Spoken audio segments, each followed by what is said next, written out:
बात है केरल के एक तटीय इलाके की। एक दुबली पतली 13 साल की लड़की रोज समंदर किनारे दौड़ने के लिए निकलती थी। जॉगिंग के लिए नहीं, बल्कि दौड़ने की प्रैक्टिस करने के लिए। लोग उसकी तेज रफ्तार देखकर हैरान हो जाते थे। धीरे धीरे उसे दौड़ता देखने के लिए खास तौर पर लोग समुद्र किनारे इकट्ठा होने लगे। इस लड़की को दौड़ना तो बहुत अच्छे से आता था, मगर उसे तैरना नहीं आता था।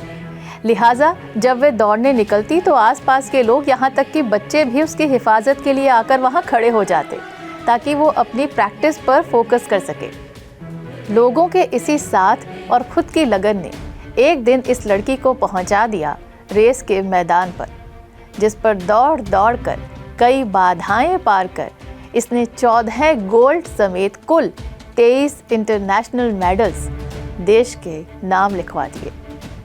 आगे चलकर इसी लड़की ने केरल में ही एक एकेडमी भी खोली और उसमें एथलेटिक्स ट्रैक भी बनवाए, मगर समुद्र किनारे दौड़ना नहीं छोड़ा। आज वे जब वहाँ दौड़ने निकलती हैं तो माँ बाप बच्चों से कहते हैं, वो देखो उड़न परी जा रही है। जी, ये कहानी है भारतीय ओलंपिक संघ की पहली महिला अध्यक्ष, sporting legend of India, Arjun awardee, Padmashri PT Usha की, जिन्हें सब प्यार और सम्मान से पयोली एक्सप्रेस और गोल्डन गर्ल कहकर भी पुकारते हैं।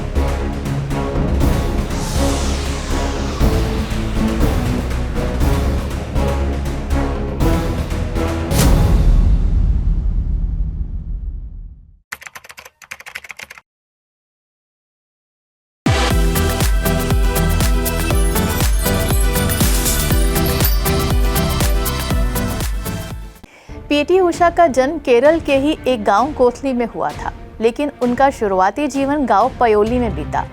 यहीं पर उन्होंने दौड़ने की शुरुआत की थी। बात तब की है जब वे 4th स्टैंडर्ड में पढ़ती थी।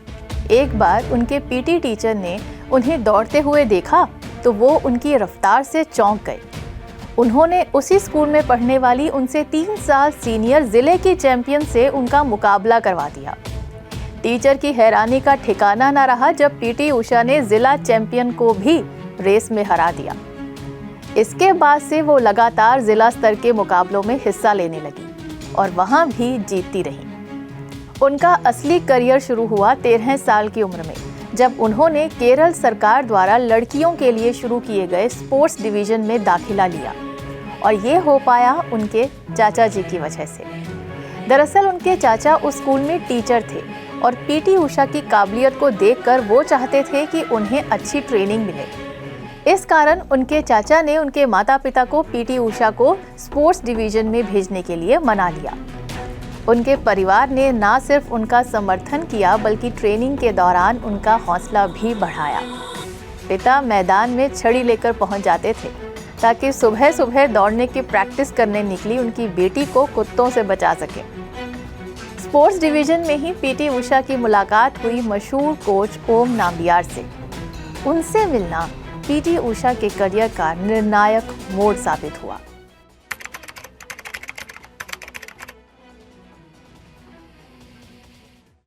ओम नाम्बियार ने पीटी उषा को एक जबरदस्त एथलीट बनाने में अहम भूमिका निभाई। वो अक्सर सभी खिलाड़ियों को एक गोले में खड़ा कर देते थे और फिर सबसे वर्जिश करवाते थे। जो सबसे अच्छा करता था उसे इनाम में टॉफी देते थे।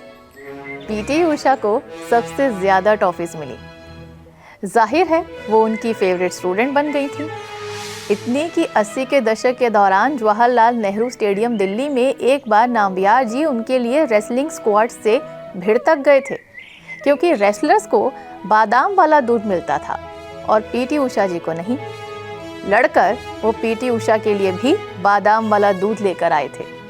उसके बाद से रेसलर्स ने पीटी उषा के लिए अलग से बादाम वाला दूध रखना शुरू कर दिया था। पीटी उषा जी की सेहत अच्छी रहे, इसके लिए वो दूसरों के साथ ही नहीं, खुद पीटी उषा से भी लड़ पड़ते थे। दरअसल पीटी उषा वेजिटेरियन थी, इसलिए अंडा मछली नहीं खाती थी। जब भी उन्हें अंडा खाने को दिया जाता वो चुपके से उसे अपने बैग में डाल लेती। एक रोज नाम्बियार जी को मालूम पड़ गया तो उन्होंने पीटी उषा जी को खूब डांट लगाई। उनके बैग में इतने अंडे हो चुके थे कि बैग में स्मेल आने लग गई थी। नाम्बियार जी की इसी डांट और गाइडेंस का ही नतीजा रहा कि 1980 में सिर्फ 16 साल की उम्र में पीटी उषा ने मॉस्को में हुए समर ओलंपिक खेलों में हिस्सा लिया और अपने नाम एक रिकॉर्ड दर्ज कर लिया। वो ओलंपिक में भाग लेने वाली सबसे कम उम्र की इंडियन स्प्रिंटर बन गई थी। इसके 4 साल बाद उन्होंने एक और रिकॉर्ड बनाया, किसी ओलंपिक खेल के फाइनल में पहुंचने वाली पहली भारतीय महिला बनने का। साल था 1984 का और जगह थी लॉस एंजलिस का ओलंपिक्स रेस ट्रैक।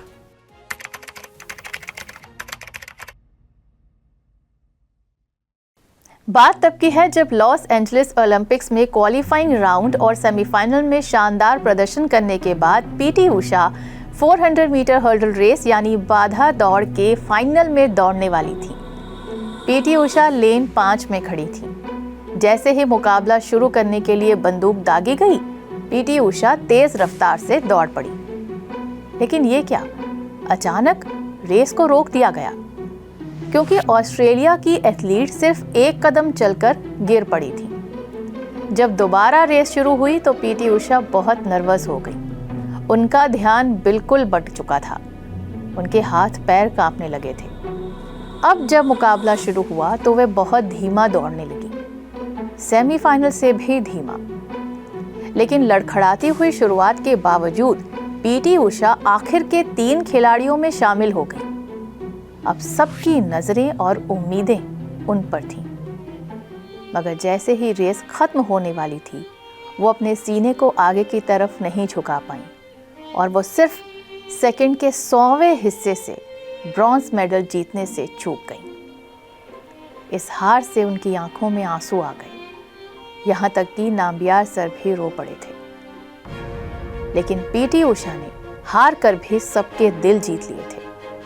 ओलंपिक्स के फाइनल में पहुंचकर और इतना अच्छा परफॉर्म करके वो अपने देश की नज़र में एक नायिका बन गई थी। उन्होंने एक पूरी पीढ़ी को अगली पीटी उषा बनने के लिए ट्रैक और फील्ड में आने के लिए प्रेरित जरूर कर दिया था। लेकिन जैसा कि हर खिलाड़ी के साथ होता है, पीटी उषा जब आगे भी कुछ मुकाबलों में अपना बेस्ट नहीं कर पाई तो लोगों ने उनकी आलोचना शुरू कर दी। लेकिन तब भी नाम्बियार जी को भरोसा था कि एक दिन पीटी उषा देश के लिए गोल्ड मेडल जरूर लाएंगे। ऐसा हुआ 1986 में, जब सियोल एशियाई खेलों में उन्होंने गोल्ड मेडल्स की बरसात ही कर दी। इन खेलों में भारत ने 5 गोल्ड मेडल जीते थे और इनमें से 4 गोल्ड अकेले पीटी उषा लाई थी।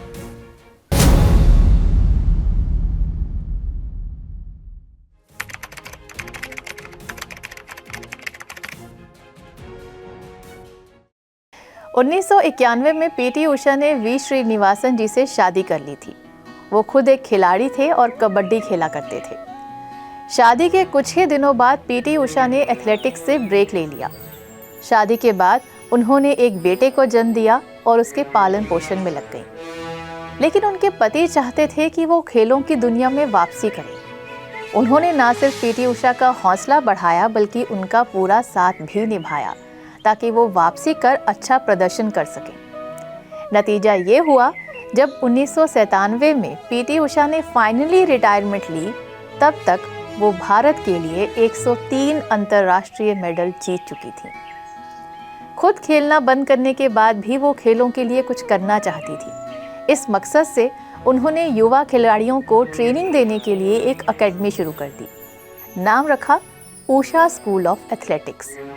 उनके पति भी इस एकेडमी को चलाने में उनका साथ निभाते हैं।